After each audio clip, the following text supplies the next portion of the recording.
Dr. Martin Luther King Jr., a preacher and activist, in his speech, "I've Been to the Mountaintop," recited the parable of the Good Samaritan, where a man was beaten and left to die. The first man, a priest, walked by and didn't stop to help. The second man, a Levite, walked by and didn't help. The third man, a Samaritan, stopped to help. Dr. King stated that the first two men asked the question, "If I stop to help, what will happen to me?" Whereas the third man asked the question, "If I don't stop to help, what will happen to him?" Today I want to motivate you to be like the third man and volunteer in your community. I have been able to volunteer in my community several times and I've seen the impact it has. Many organizations in our area depend on volunteers, but what is community service and why is it needed? Where can you volunteer at? And how does community service benefit you and your community? The first questions we must ask is, what is community service and why is it needed? Merriam-Webster defines community service as work that is done without pay for the people in a community. Small communities like ours don't have a lot of resources. Without volunteers, many nonprofit organizations would not be able to help in this area. That means families may not have food on the table, animals may end up in a kill shelter, or some people may end up on the streets. The Census Bureau, an agency of the United States Federal Statistical System responsible for producing data for the American people and the economy, released their annual small area income and poverty estimate, which stated the national average of people who live below poverty is 14.7%. In Butler County, it's 23.4%. Your friend, your neighbor, your family could be in that statistic. Someone that you love may need these services that depend on volunteers. There are so many unmet needs that are met by these different organizations and the volunteers who help them. And that is why we have to come together as a community to volunteer. Now that I've answered the first question, what is community service and why is it needed, let's move on to the second question, where can you volunteer at? The second question you need answered is, where can you volunteer at? There are so many places that you can do this, and you volunteering just a couple hours each week will be able to help the community. To do this, first you have to decide, where do you want to serve at? Three great local nonprofit organizations are the Bread Shed, the Haven House, and Hearts for Rescue. The Bread Shed is an organization that feeds both the spiritually and physically hungry. The Haven House is for victims of domestic abuse and sexual abuse. Hearts for Rescue is a foster-based rescue organization that rescues animals and takes them into their own homes until they can find a suitable home for them.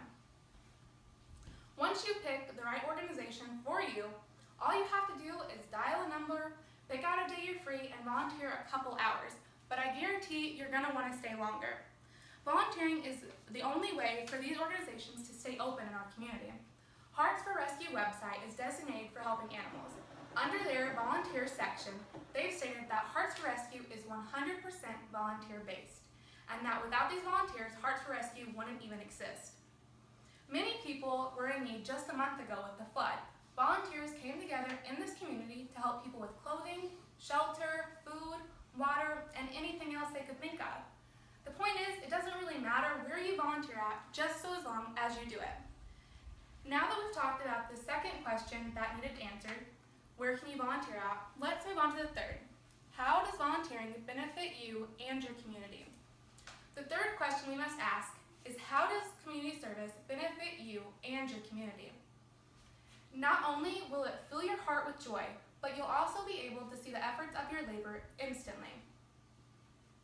Like when you're volunteering on a Saturday morning for Bread Shed, and you see a single mom with her children. She tells you she's working 2 jobs and she's been in line since 4 a.m. And then you hand her a bag of rice, and she starts crying and hugging you and thanking you over and over again, just for a bag of rice. Or when you're volunteering for Hearts for Rescue, and you save a puppy from starving in the street, or maybe a kill shelter, and you find it a loving family. That is why volunteering is so important. It provides you with all of these different experiences, unlike something like just donating money would do. The Corporation for National and Community Service, a United States federal government agency, engages more than 5 million Americans in service, such as AmeriCorps, released a report that stated, research established a strong relationship between volunteering and health. The study showed that volunteers have a lower mortality rate, functional ability is higher, and they have lower depression rates later in life than those who do not volunteer. Volunteering a small portion of your time helps you gain new skills, new friends, and a new appreciation for your life. It also helps your community in ways by giving back to the people in it. It provides them with their needs so that they can live their life in comfort. Volunteering is an important aspect in our community. Many nonprofits depend on these volunteers. I explained to you what community service was and why it was needed. I told you where you can volunteer at and how it benefits you and your community. Now, you must make the effort to go out and volunteer. Don't wait until tomorrow. Start right now. I already gave you 3 options, like the Bread Shed, Haven House, and Hearts Rescue. All you have to do is pick up the phone and make the call. Don't worry about calling if you don't like, because I guarantee that I have something for you. The Poplar Bluff Bread Shed is every second Saturday of every month, so I hope to see you there. Now, I told you earlier that Martin Luther King Jr. stated the parable, but now it's time to choose.